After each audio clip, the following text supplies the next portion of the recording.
په بل روایت کې راځي رسول الله صلی الله علیه وسلم شرع کړې ده تعس عبد الدینار ودرهم، تعس عبد الدینار ودرهم والقطیفة والخمیصة، هلاک دی وي هغه سړی چې بس دکه په ورځې یو سپین زر یا سر زر یو درهم یا یو دینار پیدا کړي یا یو پټو پیدا کړي یا یو وړی پیدا کړي یو اسباب د دنیا پیدا کړه، بس والا دی خوشحاله دی، بس د بیا هیڅ مشکل نه نشته.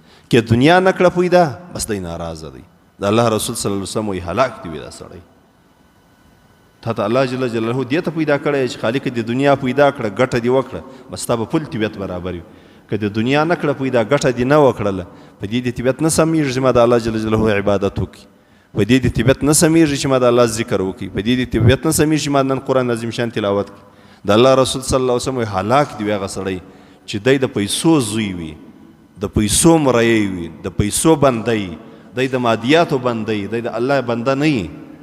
بس که د پیسې او مال او دولت پیدا کړي خوشحاله دي، که نه کړه پیدا دی خوابدی دی.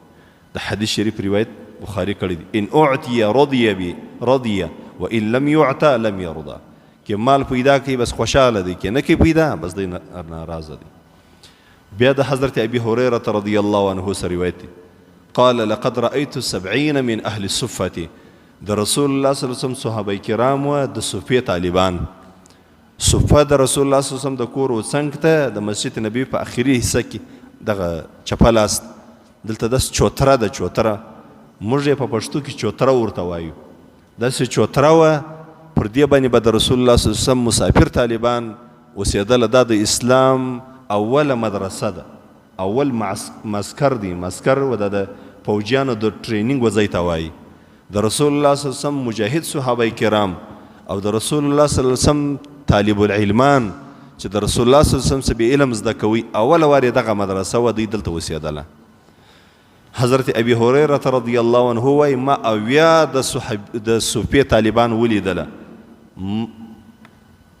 ما منهم رجل عليه رداء، داسې طالب مې نه ولیدی چې ده هم لنګ درلودی هم یې پټو درلودی.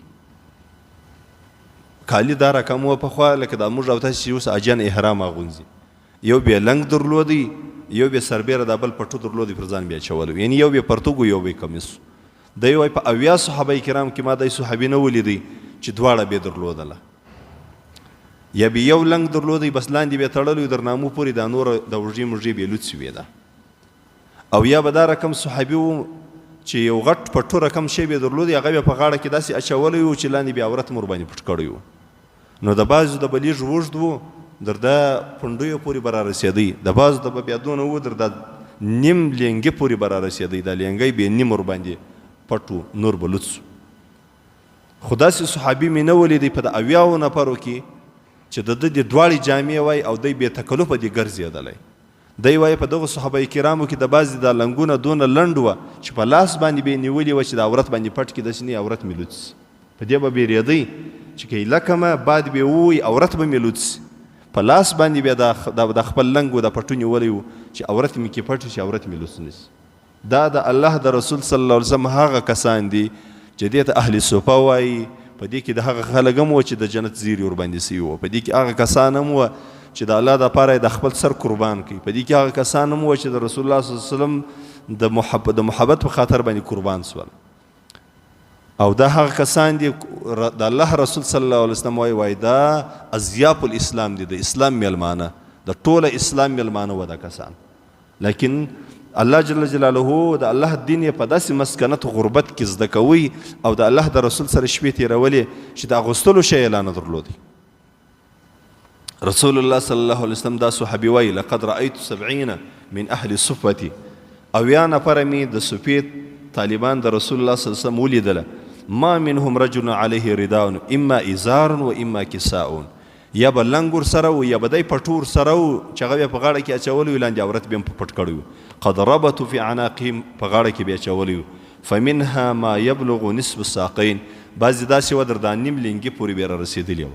ومنها ما یبلغ الکعبین، بعضې به دا رقم و چې لږ به وږد در پنډیو به رسېدی. فیجمعه بیده کراهیته ان تراع عورته، په لاس به یې نیولی و، داسې نه و چې په خپل په طبیعت باندې لکه دا موږ ته چې کالي اغوستي په لارې باندې روان یو، هېڅ په دې نه بیریږو چې عورت به مو لوڅ شي. نه دوی به په لاس باندې د خپل لنګ نیولی و یا بېدارېدا نیولې وه د دې دپاره چې عورت یې لوس نسي، کوچنی به و، لنډ به و. د حدیث شریف روایت بخاري کړی دی.